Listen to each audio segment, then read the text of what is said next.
Shalom saudara, jika Anda merasa diberkati dengan channel YouTube saya, Anda bisa komen, like, dan share. Dan jangan lupa tekan tombol subscribe dan juga tombol lonceng agar Anda mendapat pemberitahuan setiap kali saya mengupload video-video yang baru. Ini sangat penting buat channel ini saudara, supaya banyak orang juga diberkati dan channel ini boleh juga terus berkembang dan menjadi berkat buat banyak orang. Terima kasih, Tuhan memberkati. Haleluya, saudara. Apapun pembentukan itu, kita percaya bahwa semua yang dari Tuhan itu yang terbaik. Amin. Tadi pagi saya sampaikan tentang kenapa kita mengucap syukur. Kita mengucap syukur bukan hanya karena keadaan kita baik. Kita mengucap syukur karena kita percaya Tuhan itu baik. Amin.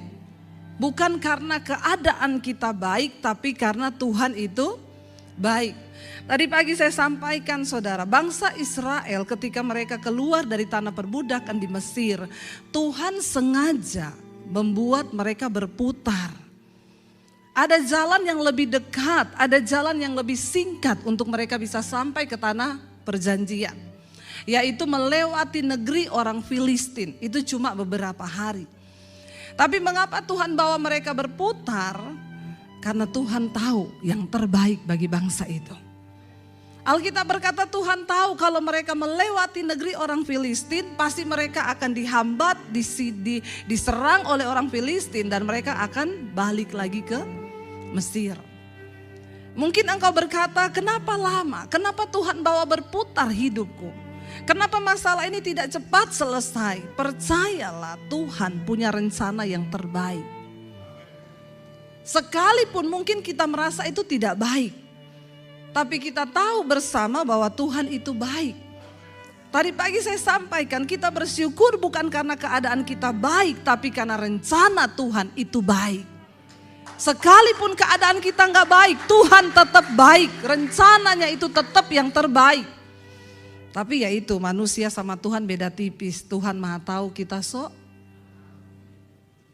Ya, kita sok tahu. Nah saudara, hari ini saya pengen lanjutkan tadi pagi ayat firman ini saudara, karena belum selesai. Mazmur 118. Pemazmur berkata, dia memuji Tuhan, aku bersyukur kepada Tuhan, aku menyanyikan nyanyian syukur kepada Tuhan karena Tuhan itu baik. Dan Tuhan ingatkan kepada bangsa Israel, katakanlah bahwasannya untuk selama-lamanya kasih setia Tuhan. Apapun keadaan kita, Tuhan itu setia saudara. Ya, saya pengen sekarang kita baca ayat yang ke-5 saudara. Mazmur 118 ayat yang ke-5. Di firman Tuhan sini dikatakan, dalam kesesakan aku telah berseru kepada Tuhan, dan Tuhan telah menjawab aku dengan memberi kelegaan.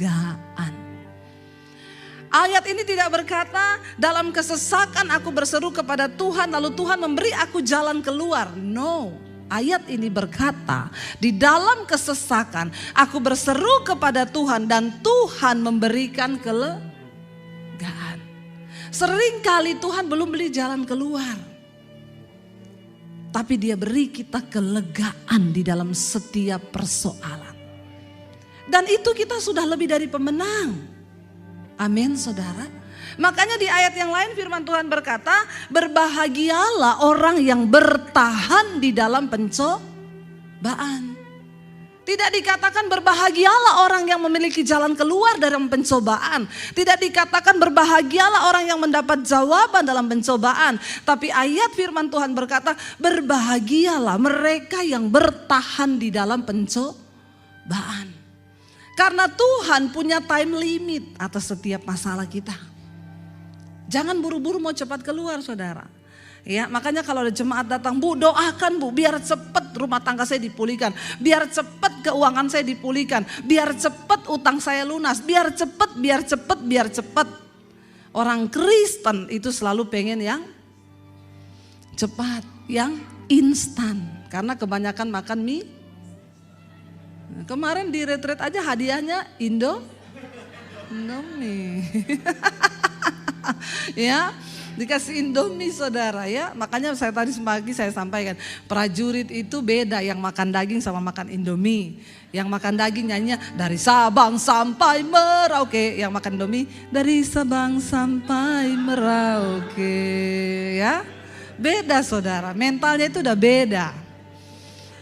Jangan mau makan yang instan terus. Makanya engkau kepengen yang instan. Yang instan itu tidak sehat.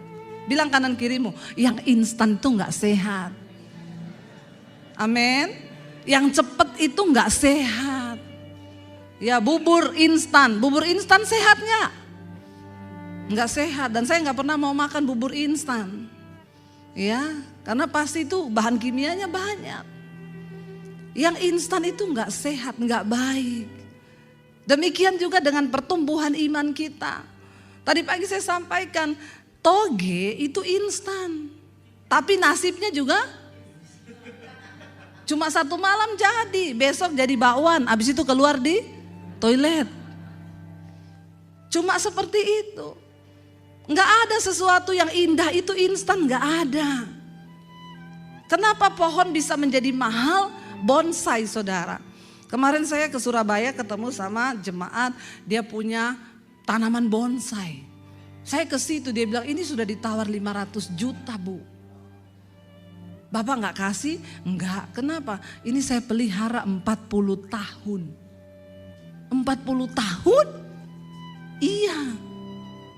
Semakin tua, semakin prosesnya panjang itu semakin mahal.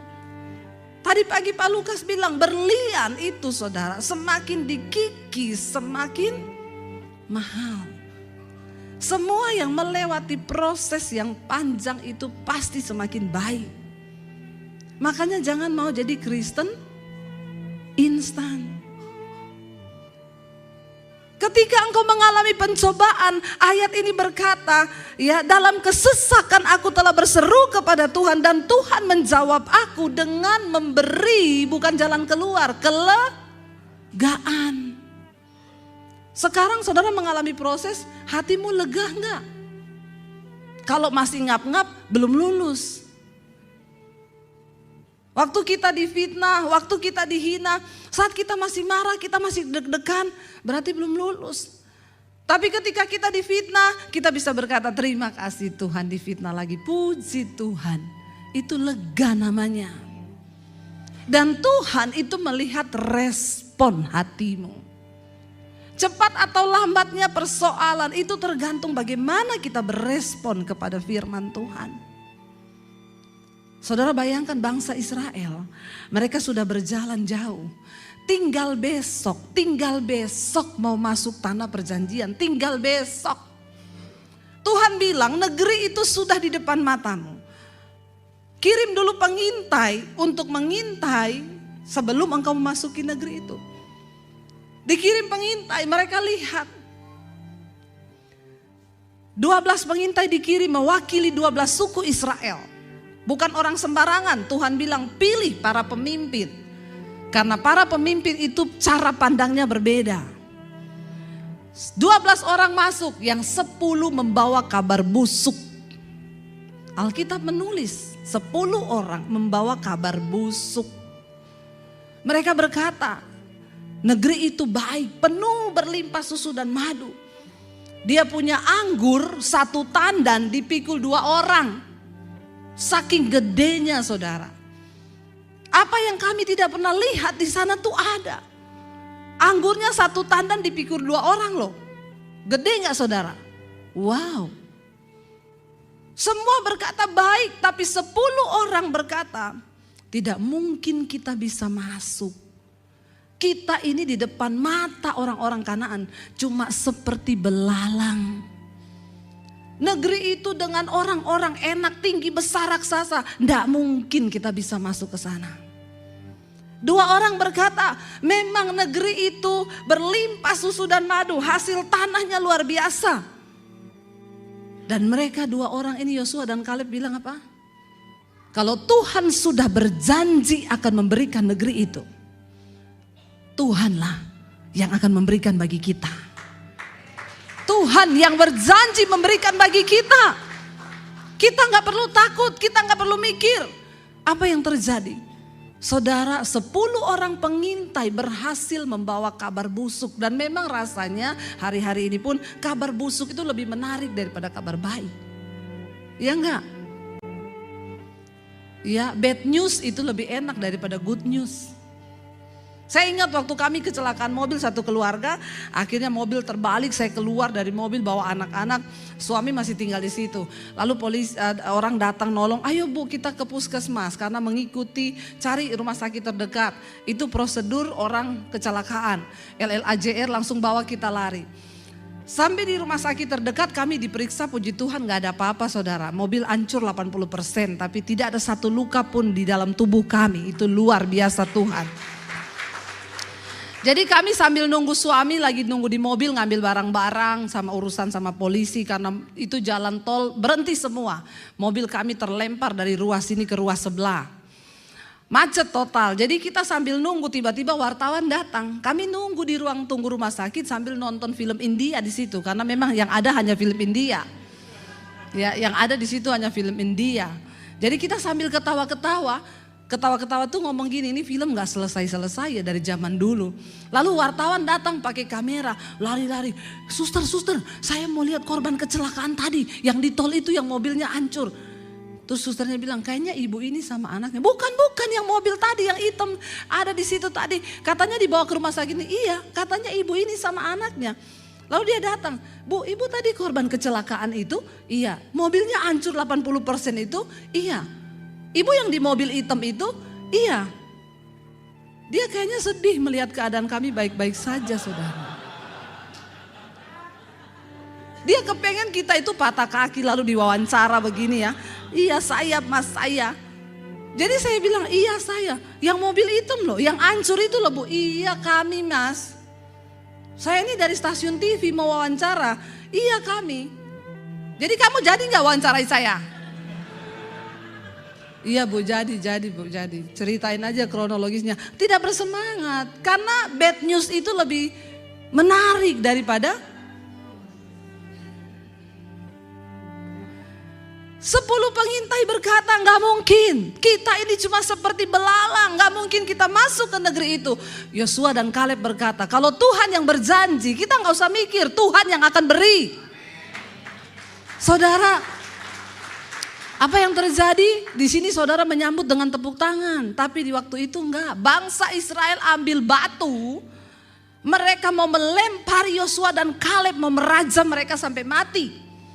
Lalu Musa berlutut saat itu menangis kepada Tuhan. Tiba-tiba kemuliaan Tuhan nampak di antara bangsa Israel. Dan mereka semua menjadi takut. Mereka berkata kita cari pemimpin lain aja, kita balik ke Mesir, gak usah ikutin Musa. Hari itu juga sebenarnya besoknya mereka sudah mau masuk tanah perjanjian. Tapi karena mereka melakukan hal itu Tuhan berkata mulai dari hari ini engkau akan berputar 40 tahun lagi di padang gurun. Sayang gak saudara? Seringkali kita ini sudah mau menikmati janji Tuhan.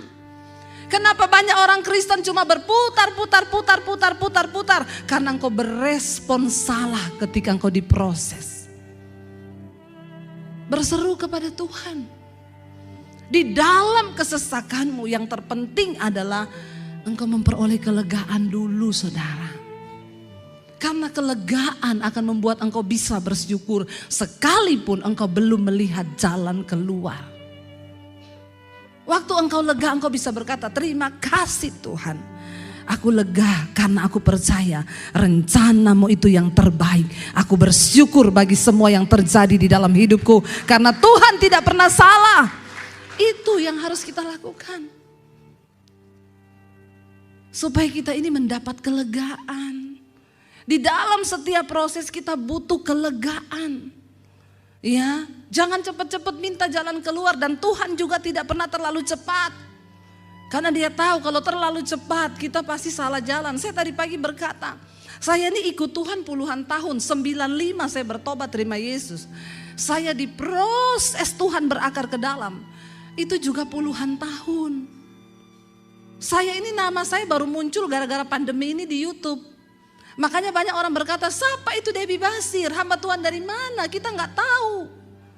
Karena mereka tidak pernah melihat ketika saya diproses ke dalam, menderita, penderitaan. Ketika pandemi Tuhan angkat saya. Di tengah kesesakan saya pun berseru kepada Tuhan, berapa lama lagi Tuhan? Ikuti Yesus kok menderita terus. Punya uang cuma 5 juta, dengar suara Tuhan. Kamu harus berkati pendeta itu 5 juta. Saya tengking dalam nama Yesus. Ini pasti suara setan. Gak mungkin Tuhan suruh begitu. Tapi terus dikejar. Makanya saya berkata hari ini kami sangat diberkati Tuhan. Kalau Tuhan berkati kami mungkin 10 tahun yang lalu, sikap kami tidak akan seperti ini saudara. Mungkin kalau Tuhan berkati saya sekarang seperti 10 tahun lalu, saya udah beli tas Hermes. Kemana-mana saya pamerin. Benar, tapi karena Tuhan proses hancur lebur saya. Ya, saya mau bersaksi sama saudara, saya beli tas 30 juta aja gak berani saya. Ada suara di sini yang menuduh. Tertuduh saya, pendeta di desa banyak yang gak makan. Gereja-gereja di desa banyak yang hancur. Jadi saya bersyukur Tuhan proses sedemikian hebat. Kalau saya pakai barang mahal percayalah itu Casio, dikasih orang. Benar saudara. Tapi saya bersyukur itu masih ada di sini tuh. Ya, saya ditelepon orang, Bu Debbie, saya kasih ibu hadiah ya. Ibu ke toko LV di Plaza Senayan, ambil aja, saya sudah titip sepatu buat ibu. Ibu coba yang muat, yang nomor berapa. Saya ke sana coba sepatu saudara. Lagi saya coba sepatu, lihat tas di situ. Wih, keren tas warna putih, boleh nih. Suara hati bilang boleh lah sekali-sekali. Kan kamu sudah diberkati, menabur juga udah banyak, boleh buat dagingmu. Mas berapa tasnya? 65 juta. Oke saya mau mas, udah mau gesek. Suara di telinga saya, 65 juta buat bangun satu pastori di desa itu bisa. Saya jengkel saudara. Jengkel saya, bener. Masa gak bisa sih Tuhan? Tapi saya bersyukur. Nggak jadi saya mas, nggak jadi mas. Kenapa bu? Nggak jadi. Ya udah sepatu aja saya ambil, udah dibayar kan. Ya udah bu, saya pergi. Naik di mobil, saya cerita sama anak-anak. Tadi mami hampir beli tas 65 juta, keren banget. Anak-anak saya langsung teriak, hei, buat bangun gereja di desa. Bersyukur saya punya anak-anak begitu saudara. Mereka ingetin saya.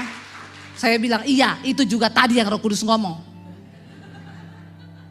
Kita ini tawanan roh. Kenapa Tuhan perlu membentuk kita, menghancurkan kita? Supaya kita hidup bagi kepentingan Tuhan. Supaya kita belajar apa yang Tuhan mau di hidup ini. Kita ngikutin daging gak pernah ada selesainya. Lihat orang pakai tas mahal, kita kepengen lebih lagi, gak ada selesainya. Kita harus cukup bagi diri kita sendiri. Supaya Tuhan bisa mempercayakan banyak hal besar.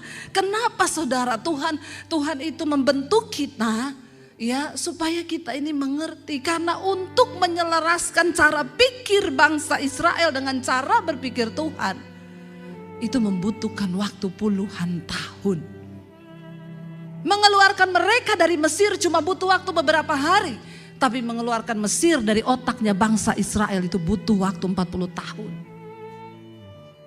Nah kalau kita ini gak pernah selaras dengan cara pikir kita, maka kita akan terus berputar di hidup ini, gak pernah selesai. Dengan diri kita gak pernah selesai. Ingat saudara, bersyukur kalau Anda hari ini diproses. Kalau ada yang belum diproses, saya doakan biar diproses. Bilang amin. Amin. Yes. Berarti Anda dewasa kalau Anda mau diproses. Ayo kita jadi orang Kristen yang mau diproses. Kenapa? Untuk bisa masuk dalam kerajaan sorga bukan orang sembarangan. Tidak ada orang sembarangan bisa masuk sorga. Jangan santai dengan kekristenanmu. Jangan santai dengan imanmu. Tanya kepada Tuhan, apa rencanamu bagi hidupku Tuhan? Sebab Dia membentuk kita untuk sebuah rencana yang besar. Untuk sebuah rencana yang besar. Dunia sedang berjalan kepada kebinasaan. Kita harus membawa kabar baik itu. Kita berlomba saudara dengan dunia ini. Perceraian terjadi di mana-mana. Orang kehilangan tujuan akan kehidupan. Kita harus membawa. Kita harus menyampaikan tujuan Tuhan dalam hidup manusia. Dan kebahagiaan yang paling bahagia dalam hidup ini adalah ketika engkau hidup di dalam rencana Tuhan. Gak ada yang lain. Tidak ada yang lain. Hanya ketika kita hidup bagi kepentingan Tuhan. Minta saudara, ketika engkau dalam kesesakan berseru kepada Tuhan dan ia menjawab aku dengan memberi kelegaan, Tuhan di pihakku. Aku tidak akan takut, ayat 6. Apakah yang dapat dilakukan manusia terhadap aku? Kalau Tuhan di pihak kita dan kita yakin akan hal itu, maka tidak perlu ada ketakutan. Kenapa hari ini orang hidup dengan ketakutan berlebihan? Karena engkau tidak yakin bahwa Tuhan ada di pihakmu. Kenapa bangsa Israel takut masuk di dalam negeri yang sudah dijanjikan Tuhan? Karena mereka berpikir mereka masuk dengan kekuatan mereka. Tapi ketika engkau percaya bahwa Tuhan ada di pihakmu, maka engkau tidak perlu takut akan keadaan apapun. Orang boleh bilang tahun depan tahun kegelapan. Orang boleh bilang tahun depan tahun kesuraman. Tapi waktu Tuhan ada di pihak kita, apa yang tidak Tuhan janjikan? Saya sudah melihat saudara bagaimana di tengah masa pandemi Tuhan memberkati hidup kami. Kita cuma bisa berkata wow, wow, wow. Tidak cukup terurai dengan kata. Bagaimana Tuhan memberkati kami. Saya cuma terheran-heran apa yang tidak pernah kita pikir itu Tuhan beri. Itu Tuhan sediakan. Ya. Hari ini kami sedang membangun sekolah Alkitab, sekolah misi di Bandungan, Semarang. Saya punya kerinduan dan saya yakin itu kerinduan Tuhan untuk sekolahkan orang-orang dari kampung, dari desa yang tidak mampu, mereka masuk sekolah misi. Mereka kembali ke pedalaman untuk buka gereja, menjadikan Indonesia dimenangkan bagi Kristus. Itu kerinduan kami saudara. Karena saya melihat banyak saudara, kami keliling ke daerah-daerah Indonesia mulai dihijaukan. Saya sampaikan tadi pagi di Toraja ada masjid mualaf. Khusus bagi orang Kristen yang pindah ke seberang. Masjidnya penuh. Bagaimana kita tidak menangis? Orang tanya, Bu Debbie kapan buka gereja Bu? Saya mau ke gerejanya Ibu Bu, saya tidak buka gereja. Gereja saya di YouTube saja. Sudah banyak gereja saya bilang, saya gak mau jadi musuh gembala, saya mau jadi sahabat gembala. Untuk menyatukan pendeta-pendeta, ayo kita gandeng tangan, bukan waktunya kita bermusuhan. Kita harus bergandeng tangan dan itu doa Yesus yang utama, jadikan tubuhku itu satu. Makanya setiap bulan kami rutin buat pelayanan seminar hamba-hamba Tuhan di desa. Di Makassar 850 pendeta, di Toraja 1350 pendeta. Kami gandeng tangan bersama-sama berdoa. Banyak pendeta yang juga capek. Banyak pendeta yang juga jatuh dalam kenajisan, dalam persinahan. Banyak juga mereka yang hampir menyerah dan berkata tidak ada Tuhan lagi ketika masa pandemi mereka gak bisa makan. Kita perlu saudara berdoa untuk hamba-hamba Tuhan. Kami pergi menangis bersama, tersungkur bersama. Meminta untuk Tuhan berbelas kasihan. Sudah cukup 2 tahun masa pandemi menjadi masa pemurnian bagi gereja. Dan kita sama-sama mau bergandeng tangan. Saudara, supaya apa? Hati Tuhan terjadi, tidak perlu takut. Kalau kita yakin Tuhan di pihak kita, maka seperti Yosua dan Kaleb berkata, Tuhan yang berjanji, Dia yang akan memberikan negeri itu bagi kita. Bukan karena usaha kita, bukan karena kuat gagah kita. Ya, kami melihat di tengah masa pandemi bagaimana Tuhan berkarya, cuma semudah Dia berfirman dan semuanya terjadi. Semuanya terjadi. Dikatakan asal Tuhan di pihakku, maka Tuhan akan menolong aku. Yakinkan dirimu bahwa Tuhan ada di pihakmu. Bagaimana supaya Tuhan ada di pihak kita? Kejar perkenanan Tuhan. Hidup dalam kekudusan. Minta penyertaan Tuhan. Terus Tuhan, apa yang perlu aku benahi? Aku mau benahi hidupku Tuhan. Ya. Ayat yang ke-8 berkata di sana, ya, Mazmur 118 ayat yang ke-8, lebih baik berlindung pada Tuhan daripada percaya kepada manusia. Lebih baik berlindung kepada Tuhan daripada percaya kepada manusia. Jangan sedikit pun engkau taruh iman dan harapanmu kepada manusia. Siapapun, mungkin itu bosmu, orang tuamu, pendetamu sekalipun. No, taruh harapanmu pada Tuhan. Taruh harapanmu pada Tuhan. Tidak ada yang bisa kita andalkan di dunia ini selain daripada Tuhan. Dan Alkitab berkata, diberkatilah orang yang mengandalkan Tuhan, tapi terkutuklah orang yang mengandalkan manusia. Jangan pernah andalkan manusia, tapi taruh iman kita kepada Tuhan. Ya, taruh harapan kita kepada Tuhan. Jangan memandang kepada manusia, tapi pandang pada Tuhan hari-hari ini, saudara. Ya, lebih baik berlindung pada Tuhan daripada percaya kepada manusia. Lebih baik berlindung kepada Tuhan daripada percaya kepada para bangsawan. Ya, jangan pernah andalkan manusia, tapi andalkan Tuhan. Makanya pengajaran saya di YouTube selalu, jangan cari pendeta, cari Tuhan. Saya pun tidak bisa menolong saudara, Pak Lukas pun terbatas menolong saudara. Tapi Tuhan tidak pernah terbatas. Saya menemukan banyak orang-orang yang datang sama saya, Bu, saya begini-begini. Saya selalu berkata, cari Tuhan, dilarang titip doa. Saya tidak akan berdoa buat saudara. Engkau punya hak istimewa untuk datang pada Tuhan secara pribadi. Tuhan menunggu engkau datang secara pribadi. Jangan titip doa sama saya. Apalagi ada ibu-ibu, Bu, titip doa buat suami saya. No, saya tidak akan menangis buat suamimu karena saya tidak mencintai suamimu. Tidak mungkin saya berdoa buat suamimu. Ya, seperti yang saya bilang. Ya, doakan, Bu, suami saya namanya Bambang. Mana Bambang lagi sini ya? Gak apa-apa dia dipakai contoh terus ya. Saya kan tidak mungkin menangis, Tuhan Bambang, Tuhan Bambang. Ya gak mungkin, saya gak cinta sama Bambang. Apalagi kalau saya di rumah menangis, Tuhan Bambang, suami saya lewat, siapa itu Bambang? Maka ributlah rumah tangga kami hanya karena saudara titip doa suami saudara. Iya. Saya berkata datang pada Tuhan secara pribadi. Kemarin saya saksikan di retreat keluarga kemarin ya yang ikut. Seorang ibu di Tentena bersaksi kepada saya, suaminya merokok, pemabok, penjudi, gak pulang rumah. Ya, dia capek minta titip doa sama pendeta, minta pendeta datang untuk injilin suaminya juga tidak masuk. Sampai akhirnya dia memilih untuk datang secara pribadi kepada Tuhan. Dia berdoa dan berpuasa. Ketika dia temukan ayat firman Tuhan yang berkata, hai istri, tunduklah kepada suamimu. Menangkanlah mereka tanpa perkataan, hanya dengan perbuatan. Bagi perempuan disuruh menangkan suami tanpa perkataan itu sulit gak? Sulit, karena perempuan itu sukanya berkata-kata. Satu hari 30.000 kata minimal keluar dari mulutnya perempuan.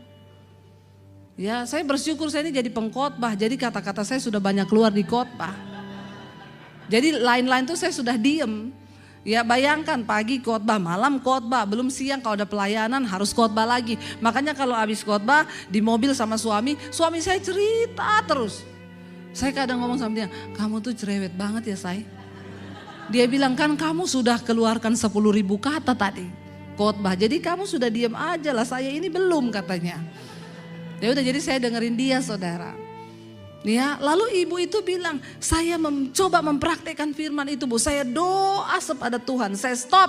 Tadinya saya marah-marah, kalau beresin asbak rokok, beresin debu rokok, saya sambil ngoceh sambil marah-marah. Kamu kalau mau merokok boleh, telan sama asbak-asbaknya. Makan puntung-puntungnya sekalian, biar saya gak jadi kayak pembantu beresin tiap hari.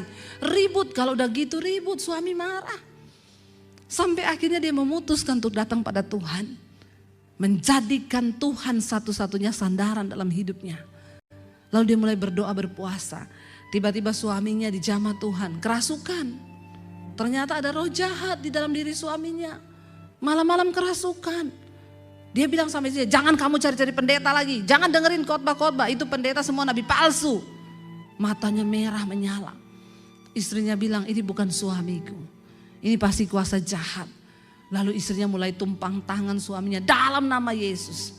Ya, aku usir segala roh-roh yang bukan dari Tuhan. Suaminya manifest, panas. Nah itu.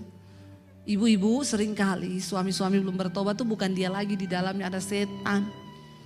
Jadi ibu-ibu bayangkan, ibu-ibu terpancing lalu ibu-ibu marah terus berkata-kata. Ibu-ibu juga jadi apa? Setan. Jadi setan ketemu setan, yang menang siapa? Setan kan. Makanya banyak yang cerai karena setan ketemu. Diperlukan ada satu orang yang berkata, aku mau mengandalkan Tuhan dalam rumah tangga ini. Dan engkau putuskan untuk mencari Tuhan. Dan akhirnya saudara, dia terus bergumul, akhirnya suaminya dilawat Tuhan. Tiba-tiba karena kayak serangan jantung, jatuh gak bisa bernapas. Dia doa, akhirnya suaminya bangun. Sejak hari itu stop rokok, stop minum, stop judi, menyerahkan hidup dan melayani Tuhan bersama-sama. Amin. Tapi coba kalau dia andalkan terus orang suruh datang ke suaminya, injili suruh datang, siapa suruh datang, mengandalkan manusia. Dia tidak akan pernah melihat itu. Malah kecewa, bisa cerai. Apalagi kalau kita konseling sama orang yang salah. Saya sudah sabar tapi suami saya begini-begini terus. Ya udah, ngapain lu sama dia, tinggalin aja lah suami kayak begitu. Kasih racun aja mati. Saudara, ya jangan bersandar pada manusia siapapun dia. Taruh imanmu kepada Tuhan. Hanya orang yang hidup mengandalkan Tuhan hari-hari ini akan melihat pembelaan Tuhan. Sungguh-sungguh bangun iman, sungguh-sungguh bangun keluargamu dalam Tuhan. Ya, ayat yang ke-13 saya pengen kita lompat saudara. Pemazmur berkata begini ayat 13, aku ditolak dengan hebat sampai jatuh, tetapi Tuhan menolong aku. Bayangkan loh, dia ditolak dengan hebat sampai jatuh. Ada di sini saudara yang mengalami penolakan, fitnah, dan engkau ingin dijatuhkan. Yang mengalami engkau ditolak begitu hebat sampai engkau jatuh, saya pernah mengalami. Difitnah, ditolak, ditutup semua pintu. Bukan cuma itu, diinjak, diludahi. Ada yang berkata, Bu, saya ini pengacara. Ini bisa diperkarakan hukum. Ibu ngomong iya saya perkarakan, ibu gak usah bayar saya. Tapi saya bilang sama dia, pembelaku adalah Tuhan. Kamu tidak perlu bela saya. Karena kalau engkau yang bela saya, Tuhan lepas tangan. Biarkan Tuhan yang membela hidupku. Sebab dialah penolong satu-satunya. Saudara, ketika saya berserah hanya kepada Tuhan, ya, begitu hebat orang berusaha menjatuhkan, menghancurkan, menutup pintu pelayanan. Tapi waktu Tuhan yang bela. Hari ini saya cuma bisa berkata, wow, engkau ajaib Tuhan. Engkau ajaib Tuhan. Dan apa yang Tuhan janjikan dulu kepada saya, pulau-pulau menanti pengajaranmu, bangsa-bangsa menanti pengajaranmu. Hari ini saudara, jadwal tahun ini penuh, tahun depan penuh. Orang ngomong, Bu, buka 2024 Bu, tunggu 2023 belum mulai. Ya, ada yang bilang, Bu, saya minta 10 tahun ke depan. No. Apa yang Tuhan janjikan dia pasti genapi. Asal kita setia berpegang kepada dia saudara, berpegang kepada firman-Nya. Ya, jangan engkau pernah mengalihkan pandanganmu, jangan cari manusia, tetapi taruh harapanmu hanya kepada Tuhan. Waktu kita menaruh harapan kita kepada Tuhan dan dikatakan di sana, Tuhan itu kekuatanku ayat 14. Dan mazmurku, ia telah menjadi keselamatanku, suara sorak-sorai kemenangan di kemah orang-orang benar. Tangan kanan Tuhan melakukan keperkasaan. Tangan kanan Tuhan berkuasa meninggikan. Tangan kanan Tuhan melakukan keperkasaan. Aku tidak akan mati, tetapi hidup. Dan aku akan menceritakan perbuatan-perbuatan Tuhan. Jangan pernah berkata, bisnisku mati, keluargaku mati. Bilang hari ini, Aku percaya Tuhan, bisnisku tidak akan mati. Aku percaya keuanganku tidak akan mati. Aku percaya rumah tanggaku tidak akan mati, tetapi akan hidup supaya aku menceritakan perbuatan Tuhan yang ajaib di dalam hidupku. Tapi saudara, banyak orang Kristen itu ya apa dikit mati aku. Ya saya ketemu orang apa dikit, aduh mati aku. Kenapa bu? HP ketinggalan, cabut dalam nama Yesus. Jangan mati dulu. Cuma HP ketinggalan ibu udah mau mati. Hati-hati dengan perkataanmu saudara. Karena apa yang kau ikat di bumi akan terikat di sorga. Apa yang kau lepas di bumi terlepas di sorga. Perkatakan hari ini, aku percaya pelayananku tidak akan mati. Gerejaku tidak akan mati. Akan hidup untuk kami menceritakan perbuatan Tuhan yang ajaib. Saudara, alami Tuhan secara pribadi. Alami Tuhan dalam setiap proses yang kau alami. Engkau akan melihat mujizat dan itu akan menjadi satu modal utama. Engkau punya kesaksian tentang Tuhan yang hebat. Saya kalau ditanya kesaksian, kalau saya mau bersaksi saudara tidak cukup. Ya makanya orang tanya sama saya, ada pendeta bilang, Bu Debbie saya mau belajar dari ibu. Bagaimana tips bu untuk bisa berkhotbah? Saya lihat orang itu banyak suka dengan khotbah ibu. Kenapa bu? Saya bilang tipsnya satu aja. Hidupi apa yang Anda khotbahkan. Khotbahkan apa yang Anda hidupi. Kalau engkau menghidupi firman Tuhan dan engkau mengalami sendiri firman itu. Saya waktu kecelakaan itu saudara, mobil. Itu saya disuruh Tuhan khotbah tentang Ayub. Dan saya lama saudara, saya pelajari kitab Ayub. Lalu sebelum itu kemalingan dulu, rumah kami kemalingan. Dimasukin maling, besoknya saya tanya gini, Tuhan kenapa rumah kami kemalingan? Masih banyak orang yang lebih berdosa tetangga saya di sini. Kenapa rumah saya yang dimasuki maling? Saya malah mau tidur berdoa loh. Terus kan lebih enak kalau kesaksiannya gini, saudara tadi malam rumah saya mau dimasuki maling. Saya bangun pagi malingnya tergantung di pagar. Wih, itu jemaat pasti tepuk tangan kan? Wih dahsyat Tuhan, maling kegantung di pagar besi. Luar biasa Tuhan melindungi, itu kan lebih dahsyat ya. Buat Kristen di Indonesia. Saudara juga orang Indonesia kan? Nah saya kan gak lucu bersaksi saudara. Rumah saya kemasukin maling, semua HP, laptop dicuri. Total 100 juta lebih yang hilang. Jemaat akan gini, ya pendeta kok kemalingan. Enggak seru. Enggak seru. Waktu itu saya bertanya, kenapa Tuhan, kenapa rumah kami yang dimaling bukan rumah orang lain? Tuhan bilang, kamu baca kitab Ayub, khotbahin tentang kitab Ayub. Alay lebay, cuma kemalingan lagi mau baca Ayub. Kecuali mau mati ya itu baru baca Ayub.